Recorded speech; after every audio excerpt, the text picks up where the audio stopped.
La féminité est un don de Dieu et dans le but de devenir la femme excellente que Dieu t'appelle à être, tu as besoin d'embrasser ta féminité comme un don. Aujourd'hui, nous allons voir ce que la parole de Dieu nous enseigne à propos de la féminité et comment prendre pleinement avantage d'elle. Parce que si c'est un don de Dieu, c'est que c'est quelque chose qui est utile, c'est que c'est quelque chose qui est une force pour nous. Si vous voulez en savoir plus, restez avec moi.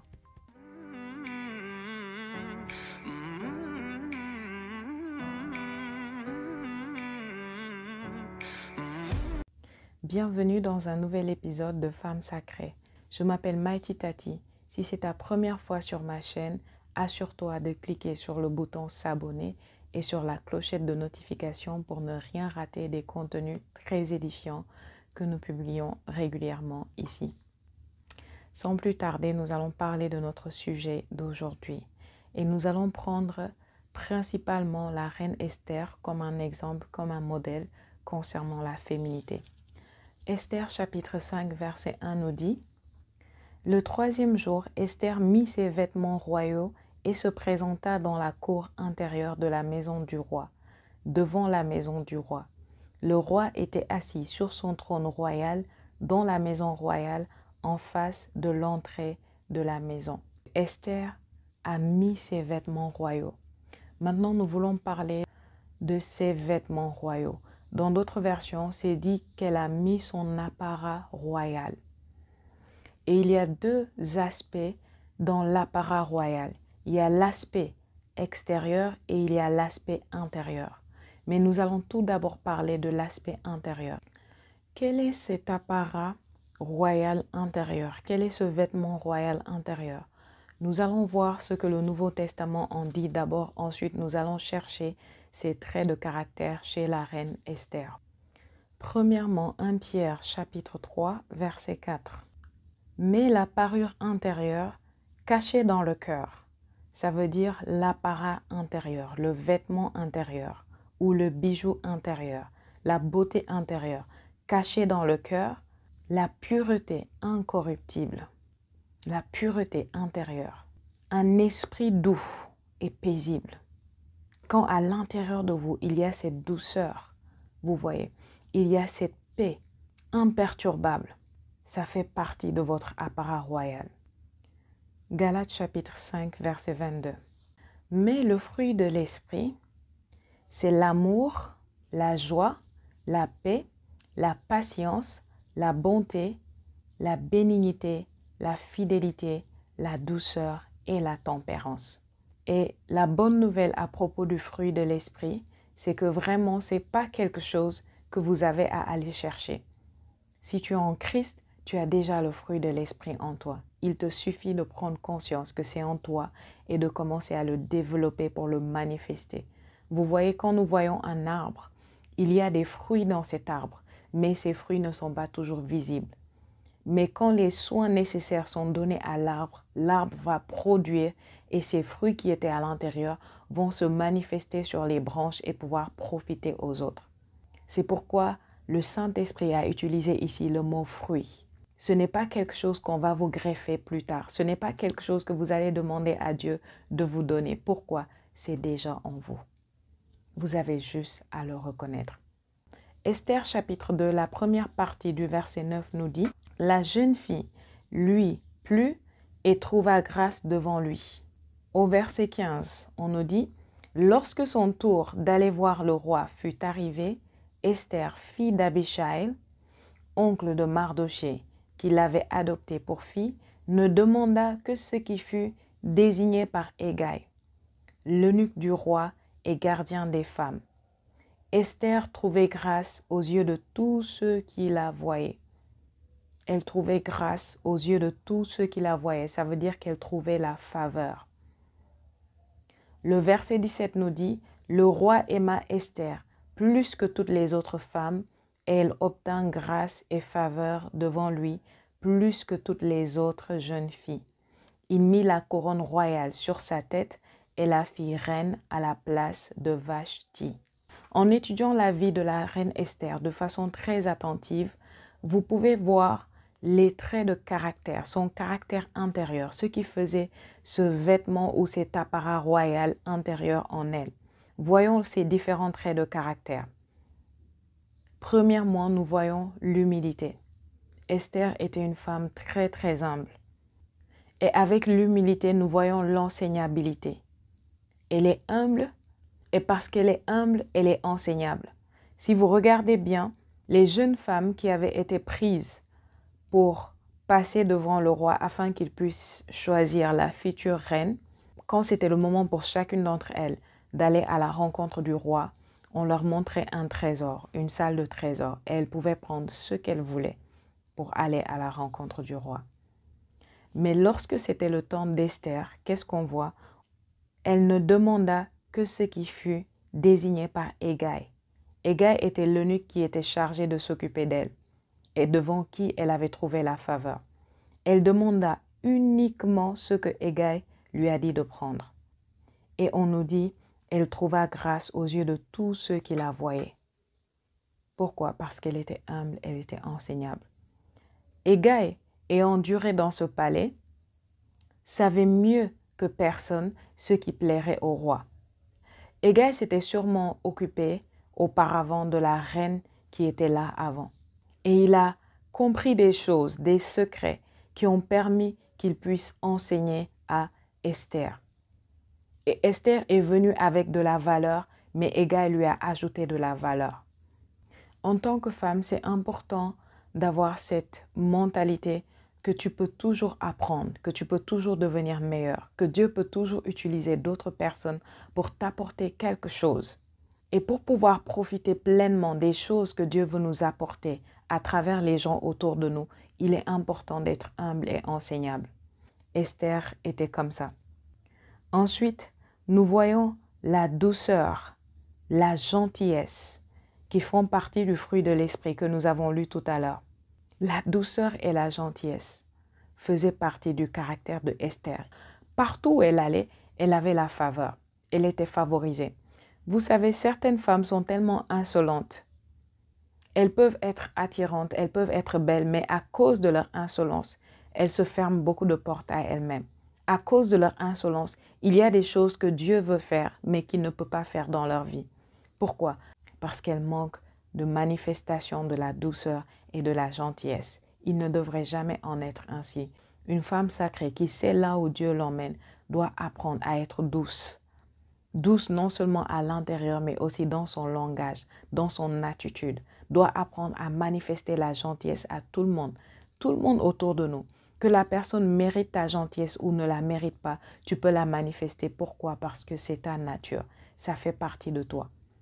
On ne donne que ce qu'on a. Si tu manifestes l'insolence, tu es en train de révéler au monde que ce qu'il y a à l'intérieur de toi, c'est l'insolence. Et ça veut dire que intérieurement, tu n'es pas revêtu de ton apparat royal. Ensuite, nous voyons la maîtrise de soi. La capacité de mettre sa force sous contrôle. Nous voyons ça en Esther. Parce que lorsque la pression est venue, lorsque les menaces sont venues sur sa vie et sur la vie de son peuple, elle a su rester calme.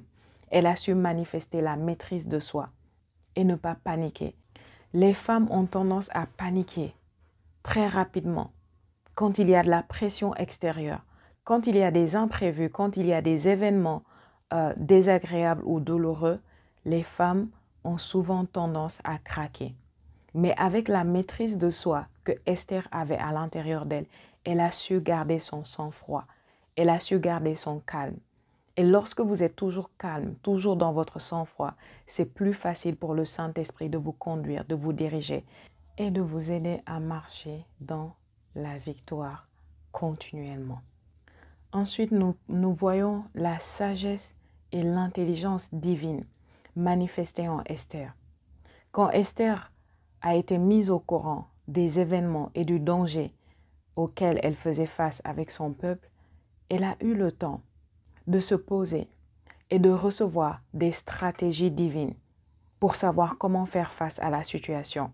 Elle a annoncé au peuple ce qu'il devait faire, en l'occurrence le temps de jeûne et de prière, Mais après, lorsque le temps de jeûne est passé, lorsqu'elle est allée voir le roi, si vous lisez l'histoire à partir du chapitre 5, vous continuez jusqu'au chapitre 7, vous allez voir la manière dont elle s'y est prise, avec sagesse et intelligence.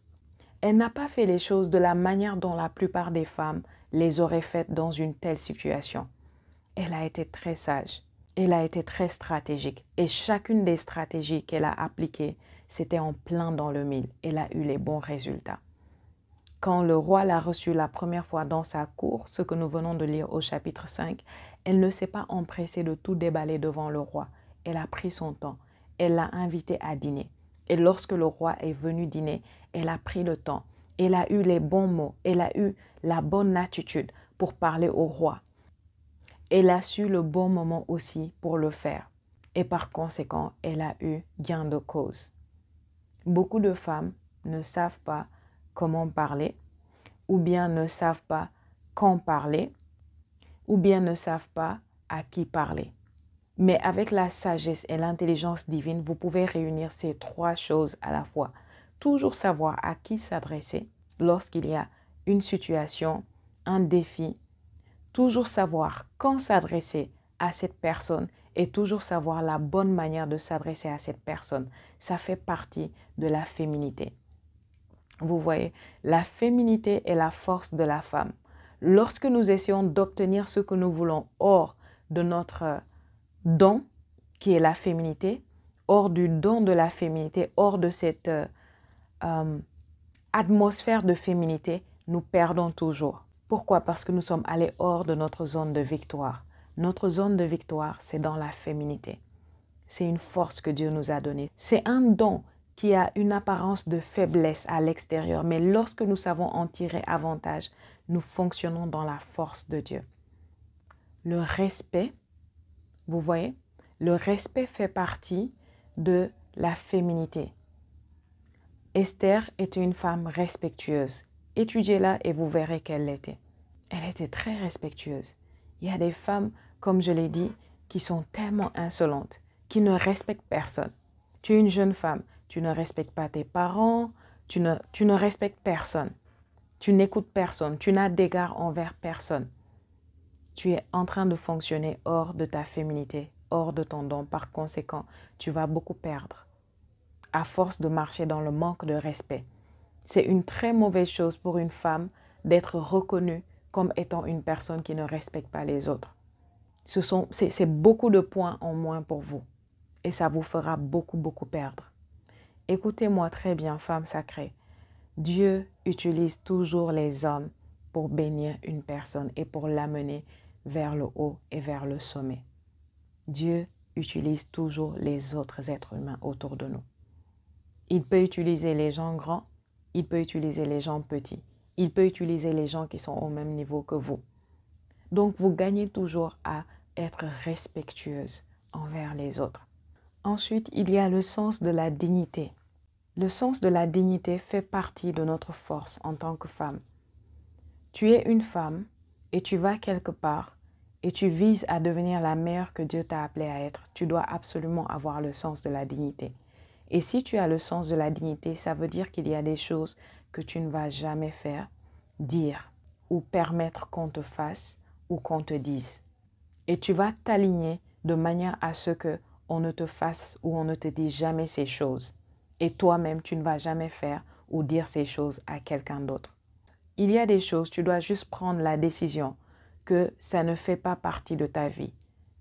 Que ce soit en public ou en privé. Ça ne fait pas partie de toi. Pourquoi? Parce que tu es une femme digne, qui sait qu'elle est digne, qui fonctionne avec le sens de la dignité. Nous voyons aussi le courage, la confiance et l'assurance être manifestés par Esther. Ça fait partie de la beauté féminine d'être courageuse, remplie d'assurance, d'être confiante. Et vous pouvez l'être en Christ. Parce que Christ est en moi, je peux toujours marcher dans l'assurance, la tête haute. Je peux marcher dans la confiance, je peux être forte et courageuse, quoi qu'il y ait devant moi. Imaginez-vous le courage que ça a demandé à Esther d'aller se montrer au roi sans être invitée, sachant les conséquences qu'elle encourait. Elle risquait d'être répudiée, elle risquait même d'être exécutée pour avoir fait ce geste. Mais elle a été courageuse. Elle a su qu'elle devait faire quelque chose pour changer la situation. Elle a pris son courage à deux mains. Mais j'ai dit, ce courage, cette assurance et cette confiance se trouvent en Christ. Esther a pris le temps de trouver ça en Christ pendant 3 jours de prière et de jeûne avant d'aller se montrer au roi. Et vous voyez aussi que dans le même sens du courage, imaginez, il n'y a pas beaucoup de femmes qui sont capables de jeûner pendant 3 jours et 3 nuits. Elle a été capable de le faire. Elle a été capable de se priver, de se fermer à tout. Elle était une reine, elle avait tout, elle ne manquait de rien. Mais elle s'est fermée à tout ça pour la cause du peuple. Elle n'était pas égoïste. Elle ne pensait pas qu'à elle-même. Elle a pensé au peuple. Elle est allée avec force et courage se montrer au roi. En tant que femme, tu pourrais peut-être ne pas avoir la force d'un homme à l'extérieur, mais à l'intérieur de toi, Dieu s'attend à ce que tu fonctionnes avec sa force à lui, à ce que tu sois forte pour que tout ce qui vient, rien ne soit capable de t'ébranler, rien ne soit capable d'en venir à bout de toi. Beaucoup de femmes sont faibles intérieurement et c'est leur nature, c'est la nature déchue. Mais toi, tu es en Christ. Tu peux puiser dans sa force et devenir forte en lui, devenir courageuse et être remplie d'assurance. L'assurance, marcher la tête haute, avoir confiance en toi. Pas pour des raisons humaines ou charnelles, mais pour le fait que Christ vit en toi. Tu peux avoir confiance en toi. L'assurance fait partie de la beauté de la féminité. Puis, faisant partie de l'apparat intérieur qui est une facette du don de la féminité, nous avons la générosité, l'hospitalité, les bonnes œuvres, le sens du service. Tu ne peux pas dire que tu es une femme et tu fonctionnes dans ton énergie féminine et tu n'es pas serviable. L'une des choses qu'une femme a naturellement, que Dieu a mis en nous, c'est la capacité de servir. Personne ne peut servir comme une femme. Et si tu es une femme, tu ne sers pas les autres et tu n'aimes pas servir, alors tu es en train d'écraser le don de la féminité en toi. Mais si tu apprends à servir avec amour, avec générosité, si tu apprends à manifester cette générosité de Christ qui est en toi, tu apprends à manifester l'hospitalité envers les autres, tu apprends à laisser cette générosité, cette hospitalité, cet amour, ce sens du service sortir et se révéler à travers les bonnes œuvres, alors tu es en train de fonctionner dans le don de la féminité et tu es revêtu de cet apparat intérieur. Et ce sera tout à ton avantage. Ce sera tout à ton avantage. Tout ce que tu sèmes dans la vie, tu vas le récolter. Finalement, nous voyons la manifestation de la faveur et de la grâce. La faveur, la grâce, c'est un don de Dieu. Ça fait partie du don de la féminité et ça fait partie de ton apparat intérieur. Ça fait partie de ton vêtement royal intérieur. Tu as besoin de la grâce et de la faveur de Dieu. Esther avait la faveur partout où elle allait. Elle n'est pas la seule. Nous voyons plein d'autres femmes dans la Bible. Toutes les fois où nous voyons une femme selon le cœur de Dieu dans la Bible, nous voyons qu'elle a toujours la faveur. Elle a une faveur particulière, une grâce particulière à propos d'elle. Maintenant, c'est un don de Dieu. Ce n'est pas quelque chose que tu vas inventer. La faveur et la grâce, c'est un don de Dieu. La bonne nouvelle, c'est qu'en Christ, tu as déjà la faveur et la grâce. Qu'est-ce qu'il te reste à faire? À la cultiver, à la manifester, à la laisser se révéler à l'extérieur de toi. Comment tu fais ça? Applique tout ce qu'on a dit, tous les traits de caractère qu'on a dit. Si tu apprends à fonctionner en eux, la grâce et la faveur vont se manifester chaque jour davantage dans ta vie. C'est inévitable. Ensuite, apprends à semer et à donner la grâce et la faveur. Tu veux être une personne de grâce, une personne de faveur? Apprends à être ça pour les autres. Apprends à donner, à distribuer la grâce et la faveur tout autour de toi chaque jour. Gloire à Dieu. Nous allons nous arrêter là pour la première partie. La prochaine fois, nous allons parler de l'aspect extérieure de notre féminité. C'est un aspect très important et j'aimerais que nous prenions le temps de développer ça. Voilà pourquoi ça vient la prochaine fois. Ne ratez surtout pas. Assurez-vous de liker la vidéo, de partager, de laisser un commentaire. Quant à moi, je vous dis à la prochaine fois. D'ici là, pensez, parlez, agissez comme la femme sacrée que vous êtes. Que Dieu vous bénisse.